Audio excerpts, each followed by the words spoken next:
4 दिन की जिंदगी है, इसमें कोई कुछ लेके नहीं जाएगा।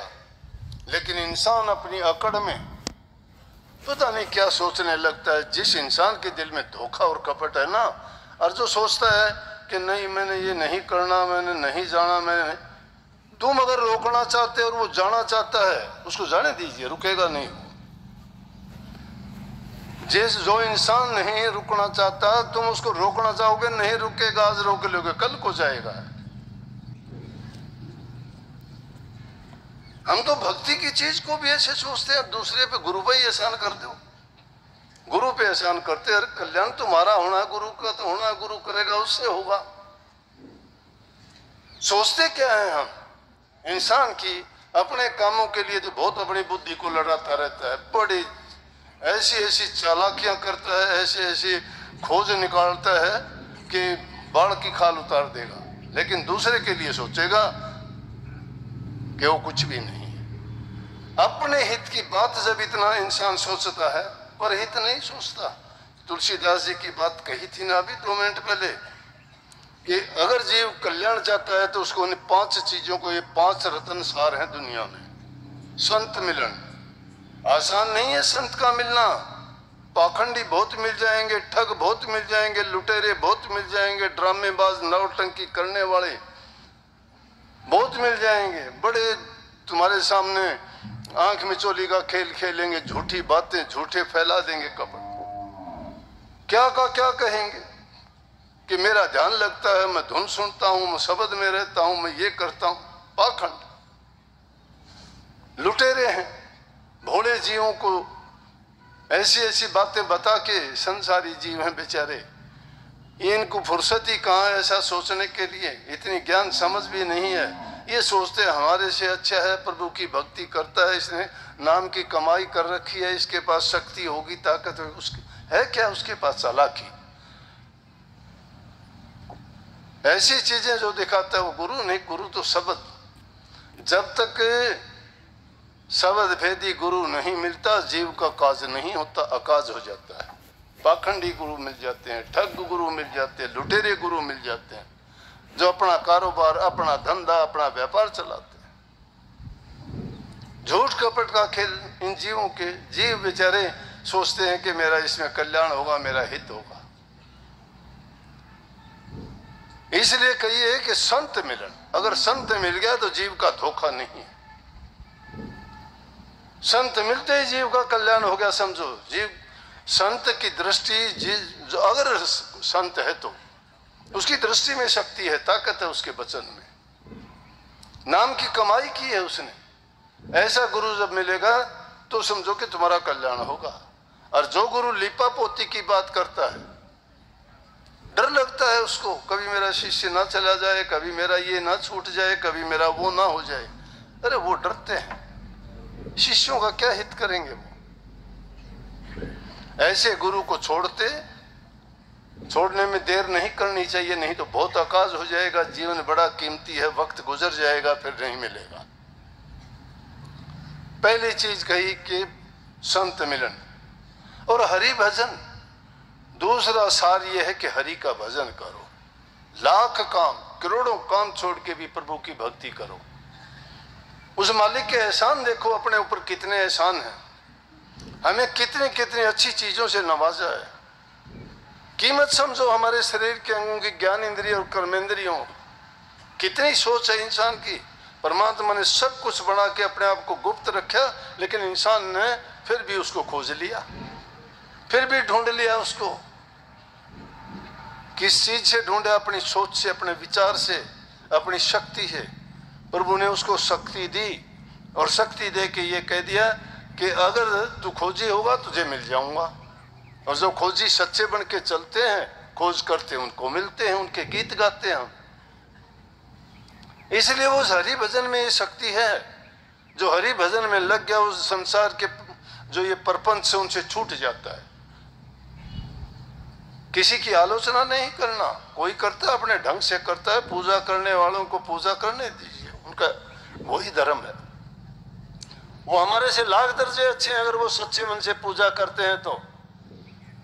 ठग लुटेरे हो जाते हैं जिसके पल्ले कुछ भी नहीं, घर घर मांगना खाना शुरू कर देते हैं।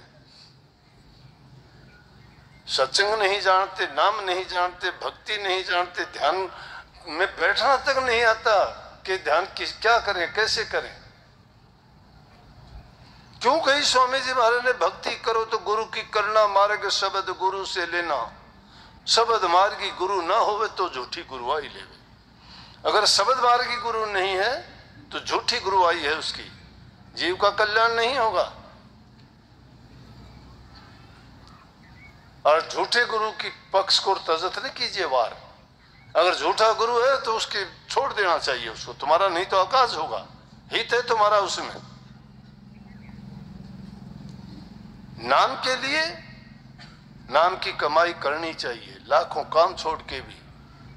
ये चीजें हर इंसान वो काम कर सकता है जो दूसरे इंसानों ने किया है। सारी चीजें मन में हैं, सब कुछ जरूरतें हैं, मानता हूं, गृहस्थी हैं, चिंताएं हैं, संतान की है, दुख दर्द की है, बीमारी की भी है, हमारी जरूरतें हैं, सामाजिक प्राणी हैं। लेकिन कुछ समय के लिए उन चीजों को दिमाग से निकाल दिया करो।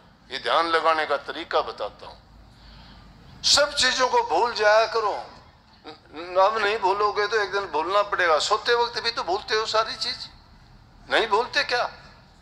अरे सोने जब जाते हो तो सब भूल जाते हो, तुम्हें पता ही नहीं होता क्या हो गया। सुबह को देखते हो कोई चोरी कर ले गया, कोई कुछ हो गया, कहीं बिल्ली ने दूध बखेर दिया, कहीं तुम्हारे घी का कुछ हो गया, कहीं तुम्हारा और दूसरी चीजें उठ गई, क्योंकि पता ही नहीं था आपको। जब सोते वक्त सारी चीजों को भूल जाते हो, ध्यान भी उसी प्रकार से एक सोने जैसा है, लेकिन उसमें हमारी सूरत चेतन शक्ति जागृत रहती है, क्योंकि अंदर के नज़ारे और चीजें जो देखने का काम करती है, अगर वो सोने में उसमें इतना अंतर है, उसमें तो हम एकदम भूल जाते हैं सब कुछ ही, कि हमें ख्याल ही नहीं रहता। यहाँ सिर्फ जानबूझ के भूलना है दुनियादारी के बारे में, लेकिन अंदर में जागना है। इसीलिए संतों ने, कबीर साहब जी ने कहे कि सोवतड़े नर गए 84 जागत न जुग जीत्या। सोवतड़े नर का मतलब क्या है? जो संसार की चीजों में फंसे हुए, वो सोए हुए हैं, ज्ञान नहीं है उनको, भूले हुए हैं। और जाग कौन गया? जिसको ही ख्याल आ गया कि मेरे जीवन का सार ये है कि मैं भक्ति करूं, इंसानी चोले को सफल बनाऊं, जन्म मरण के बंधनों से मुक्त हो जाऊं। ऐसे ही बंदी छोड़ नहीं कहते, संतों को कहते हैं, हे शब्द गाते हैं, गाने गाते हैं बड़े, कहते हैं बंदी छोड़ सतगुरु मिले बंदी छोड़। बंदी छोड़ जानते हो? बंद जो बंधा हुआ है, छोड़ माने जो छुटा दे, वो गुरु बंदी छोड़ कहलाता है, जो शिष्य के जन्म जन्मांतर के कर्मों के बंधों को काट दे। ये काल और माया में जकड़े हुए जीव हैं हम, लेकिन बंदी छोड़ सतगुरु, जिस प्रकार से मुगलों में जहांगीर बादशाह के टाइम में छठे गुरु हरगोबिंद साहब हुए हैं, अर्जन साहब के बाद में। अर्जन साहब को तो बड़ी यातनाएं दे के ऐसा टाइम आया कि उन्होंने नदी में कूद के जल समाधि ले ली थी। उसके बाद छठे गुरु हरगोबिंद सिंह गद्दी पर आए। जहांगीर ने ग्वालियर के किले में 52 राजाओं को कैद कर रखा था। वो राजा बड़े खुश थे, वाह हमें कम से कम एक महापुरुष की संगति मिली है, उसके साथ रहने से रोजाना हम उनका सत्संग सुनते हैं, उनका सानिध्य मिला है, उनके दर्शन करते हैं, धन्य हो गए, प्रभु ने हमारे लिए किया। लेकिन दुख था उन राजाओं को, जब राजा की गद्दी पर थे, जब उनको ख्याल नहीं था कि इंसान की कीमत क्या होती है, दुख दर्द क्या होता है, कैद क्या होती है, तकलीफ क्या होती है, और उनसे छुटाने वाला कौन है? परमात्मा। इसलिए कहते हैं दुख में सुमन सब करें। दुख में इंसान सब सिमरन करते हैं, सुख में नहीं करता कोई भी। सुख में तो खुद खुदा बनते हैं। 52 राजा कैद में बैठे, किले में कैद कर रखे। हरगोबिंद साहब उनके बीच में रोजाना उनको सत्संग सुनाते हैं, प्रभु की महिमा गाते हैं, नाम की चर्चा करते हैं। उनके संस्कार पड़ गए, मन बदल गए। वो कहते हैं धन्य हो गए हम। लेकिन क्या हुआ कि जहांगीर को ऐसा रोग लग गया कि रोजाना किसी डॉक्टर से, वैद्य से इलाज नहीं हुआ। रोजाना नए नए डॉक्टर, वैद्य, हकीमों को लेके आते, लेकिन किसी की दवा कारगर सिद्ध नहीं हुई। मियाँ मीर थे उस टाइम में, बहुत बड़े फकीर थे। मियाँ मीर को बुलाया गया। मियाँ मीर से पूछने लगे कि राजा की इस हालत का ये कारण क्या है? बोले कारण तो मैं बता दूंगा अगर मानो तो। बोले कि हाँ, कि आपने किसी महापुरुष को कैद कर रखा है, जिस प्रकार बाबर ने गुरु नानक साहब को जेल में डाल दिया था। तो उनको याद आई कि हाँ भाई, हरगोबिंद साहब को डाल रखा है, वो किसी के कहने से। इन महात्माओं के साथ भी दुनियादारों ने बहुत जुल्म किए हैं, लेकिन उनकी बुद्धि ऐसी है, जिनकी बुद्धि ऐसी होती है, वो काल के बनाए हुए जीव होते हैं। वो उनकी रक्षा करने के लिए साथ रहेंगे, करते रहेंगे, उनका काम है। उनको समझाने से भी नहीं समझेंगे, क्योंकि वो भी अपना कर्तव्य निभाते हैं। मालिक ने उनको इसीलिए भेजा होता है कि तुम्हारा काम यही करना है। इसीलिए तो जहाँ देवता आते हैं वहाँ राक्षस भी उनके साथ से तरह तरह के कोतक रचने के लिए तैयार रहते हैं। तो ऐसा ही हुआ। मियाँ मीर कहने लगे मैं बता तो दूंगा, लेकिन राजा को जचे तब ना। जहांगीर को जचेगी क्या? जहांगीर से कहने लगे, हाँ ने बोला क्यों नहीं जचेगी, बताओ आप क्या बात है, किसी महापुरुष को कैद किया आपने और आप ठीक नहीं हो सकते। महापुरुष आपको कोई भी किसी प्रकार का श्राप नहीं देगा, लेकिन महापुरुषों के सताने से तुम्हें कष्ट आते रहेंगे। बचेगा नहीं, तू नहीं, तेरी संतान को आएगा, तेरी पत्नी को आ जाएगा, तेरे घर में और किसी को आ जाएगा, क्योंकि चिंता तेरे दिमाग में उन चीजों की रहेगी। किसी महापुरुष को कष्ट देने का कारण ये है। उसने फटाक देसी समझ लिया कि हाँ भाई ऐसा है। बोला चलो, चिट्ठी लिख के आदेश भेज दिया कि हरगोबिंद साहब को छोड़ दिया जाए।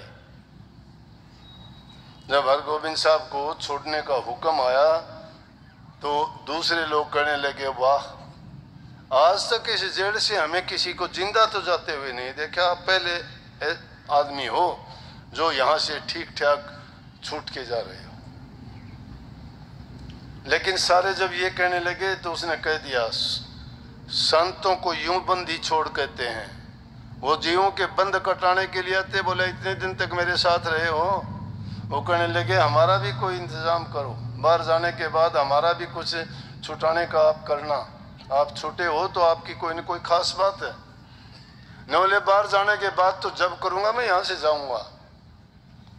राजा का जहांगीर का आदेश आया, उसने कह दिया मैं नहीं जाता। ये और भी तो राजा कैद कर रखे, क्यों कैद कर रखे? इनकी भी कैद छुटवानी है, इनके भी बंद कटवाने हैं मैंने।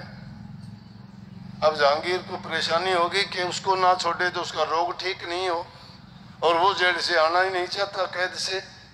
तो उसने कह दिया कि आप ऐसा करो कि आपके जो चोला है उसको पकड़ के जो बार आ सकेगा वो सारे बार आ सकते हैं। हरगोबिंद साहब ने संतों के पास जुगत होती है। उन्होंने कहने लगे 52 कली का मेरा चौका सिलवा के लेके आओ। 52 कली का चौका सिलवाया। हरगोबिंद साहब ने सबको वो लेके पकड़ लो सब, और जब किले से जेल से बाहर आए तो 52 राजा जेल से छूट गए, क्योंकि राजा का हुक्म था जो पकड़ के आएगा। तब से उनका नाम बंदी छोड़ पड़ा। तब से उनका नाम बंदी छोड़ हो गया कि हरगोबिंद साहब बंदी छोड़ राजा। उसके बाद संतों ने भी इस शब्द का प्रयोग करना कि संत बंदी छोड़ होते हैं। ये जीव के बंद छुटाने के लिए संसार में आते हैं। उन्होंने तो सिर्फ एक राजा की जेल से छुटाए थे, लेकिन संत वो शक्ति रखते हैं कि वो काल की जेल से, माया की जेल से इस जीव के बंद कटवाने के लिए आते हैं। तो सतगुरु बंधन काटन आए रही, कोई कटवाना चाहे, जो कटवाना चाहता है ना उसके बंधन कट जाते हैं, जरूर कटते हैं। लेकिन उस जीव में भी उसके ख्याल और विचार जब तक पवित्र नहीं होते, जब तक वो संतों के वचन को नहीं मानते, संत कहते हैं कि हरि सिमरन के सिवाय तेरा कोई मददगार सहायता नहीं है।